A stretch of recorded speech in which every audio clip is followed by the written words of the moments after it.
प्यारे दोस्तों, ये आप देख रहे हैं 18 सोलर पैनल रखे हुए हैं 300 वाट के।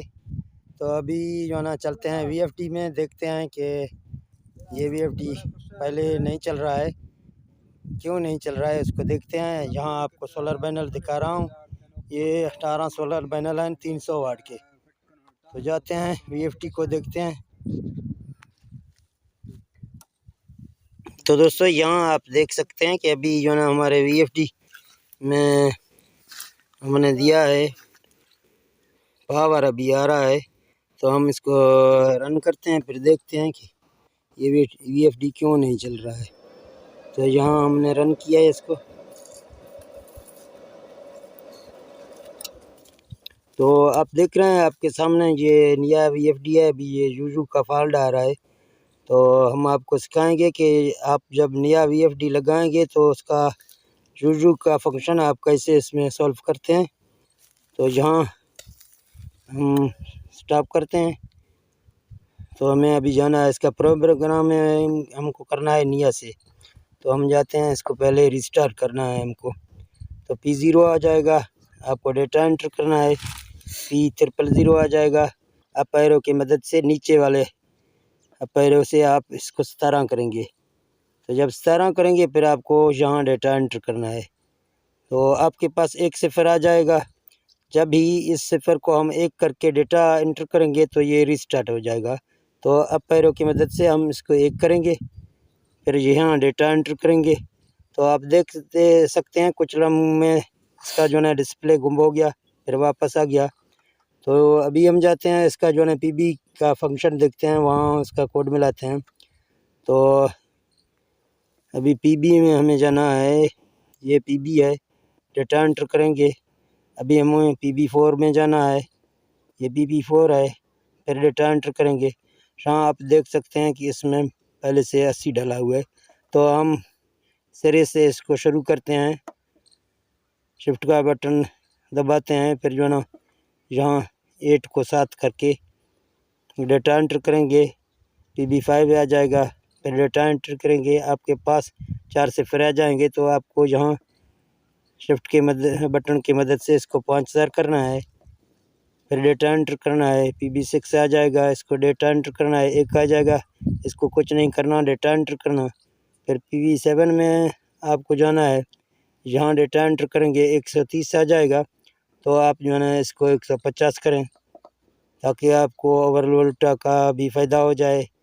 तो डेटा एंटर करेंगे, आपके पास PB8 आ जाएगा। तो आपका प्रोग्रामिंग पीबी का जहाँ पूरा होता है। तो आप जो ना यहाँ जब प्रोग्राम में 2 बार दबाएंगे तो आप निकल जाते हैं।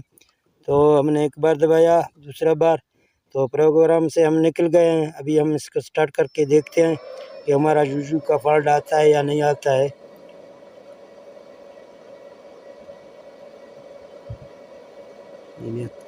यहाँ आप पीबी में देख रहे हैं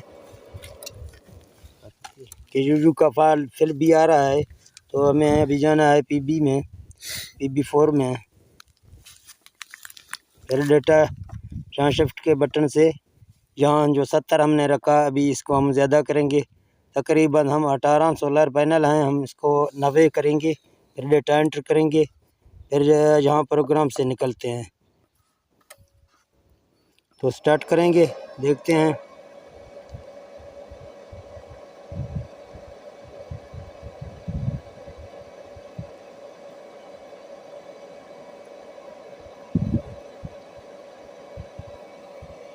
तो जहाँ आपको इसका वोल्ट दिखाता हूँ, ये वोल्ट आ रहे हैं हमारे, अच्छे खासे वोल्ट दे रहे हैं ये।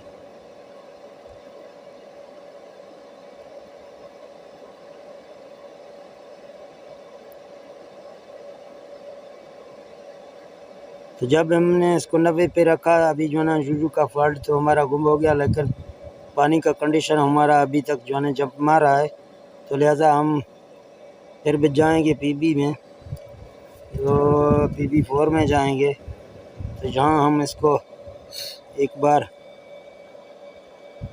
100 पे रखेंगे, फिर डेटा एंटर करेंगे। जब डेटा एंटर करेंगे तो ये सेव हो जाएगा। तो प्रोग्राम से निकलते हैं, देखते हैं। तो थोड़ा बहुत इसने हमारे फ्रिक्वेंसी ने फ़र्क किया है 34-36। फिर यहाँ जाते हैं PB में, PB4 में 110 पे रखेंगे आखिरी।